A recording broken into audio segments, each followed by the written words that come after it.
A quick video to talk about PhotoJet. This is a website that actually is blowing my mind in its usefulness. It's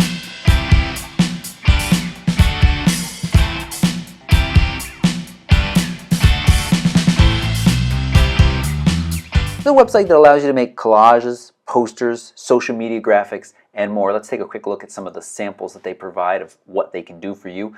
Twitter, YouTube cover samples, Facebook, all set up nicely in the sizes you need, Google+, Pinterest, Instagram, and then you get into the kind of the fun and silly stuff and useful for sending cards and all kinds of stuff here. This is all here. Now, if you're like me, you've got Photoshop and Lightroom, you might have some skills. You say, well, I can do all of this.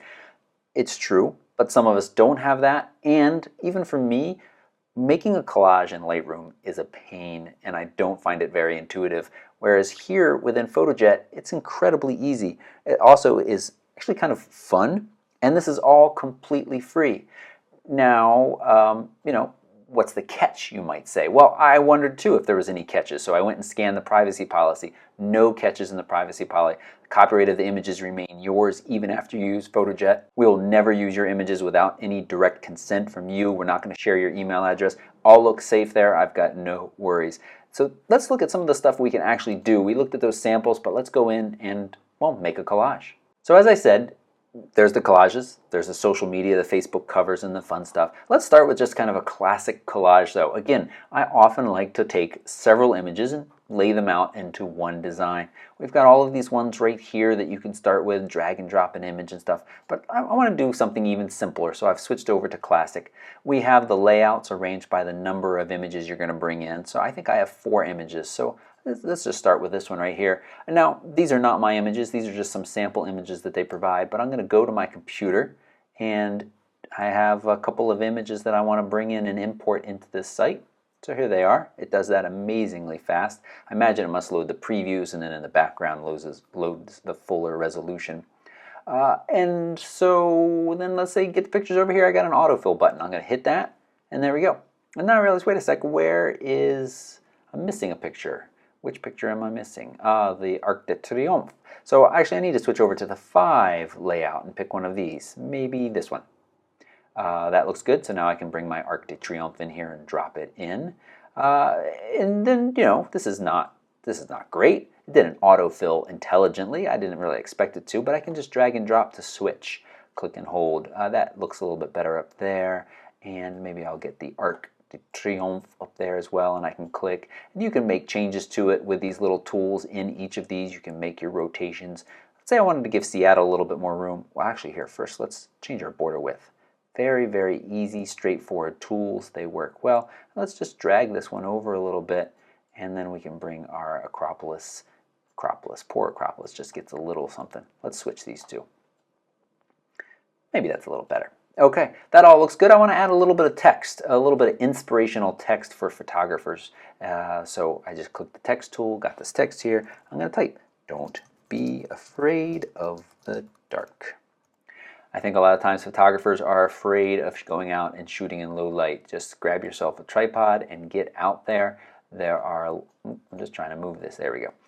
There are just awesome pictures to be had after dark. Well, can't see it when it's up there, so let's switch our color to something that we can see. We've got all of these different colors we can cycle through here, but I think white is just fine.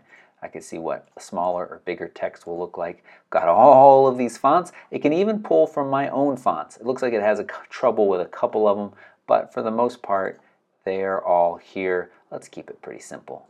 Montaga. What is that? I don't know what it was. So I'm just going to pop that in there, and there's alignment that it pops and snaps, so that's really helpful for laying out. This feels like a professional level graphics layout without all the extra stuff that most of us don't need. So that's good. I like it. What can I do with it? I can share it out to Facebook. I can also just save it to my computer and then share it wherever I want. So I could say a large size, high quality, a JPEG or PNG, and rendering and save it to my computer. PhotoJet collage. Sounds great. Now, let's look at that other bit that I think is really useful, and that is these different cover photos and media graphics. or layouts, we should say, because you're responsible for providing some of the graphics. Most of us have a Facebook photography page, or maybe even our personal page. We run it a little bit as it's kind of our photography. You can make some really nice designs here that are already styled for you. So let's say vacation road, I drop that in there, and I could of course make it take up more of the space. I could make it take up all of the space. And this text right here is editable. I could say, you know, Seattle road trip, whatever I wanted to do.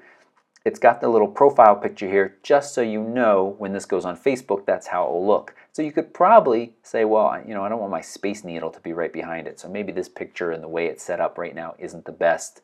And it gives you that option. Not only can you add more text, but you've got clip art options as well, kind of the fun stuff, but then the shapes. And you could bring in a different shape and put text on top of that. It's just pretty impressive with stuff that you can do. Well, we can't change the saturation of something like this, but we can change its exposure and its opacity so we can see through it a little bit more. And just really set up a nice thing very quickly. Save that and then upload it as our Facebook profile. That's all the useful stuff. I wanted to get that out of the way because I wanted to take a moment and go into the bottom of the, let's see, no, we don't want to save. Bottom of here where there's the fun stuff, where you can drop people's faces into Mona Lisa or magazine cover. Now, I hope you're going to make something useful for this, and I would love for you to share in the comments down below. YouTube typically flags links as spam, but I'll be watching carefully and saying, no, that's not spam. That is your hard work. I want to see what you've created with this site. But if you can't come up with anything that you need to create on your own, I will put a link to a picture of me, and maybe if I can convince her, Christina, right down below, and I want you to stick us into one of these magazine covers. And let's, here real quick, just drag this over here. And you can change all of this text to whatever you want it to say. So stick us on a magazine cover, have a little fun, be a little creative, put a link down below or put it on Instagram and tag us there. I'll put our Instagram links down below so you can get those as well. Keep it PG. I see Playboy over here, which now has gone PG, I've heard. But I won't be sharing anything that's not PG or appropriate. But have fun with it or make something useful for yourself. So this was photojet.com and just a huge array of options and things that you can make very quickly, very easily. In the time you watched me of less than, about 7 minutes, I made a nice collage. I made a decent Facebook cover. Well, not really, but you know, you got the idea. And all of this other stuff is available too. Check them out. Link to photojet.com is right down below. Thanks for watching.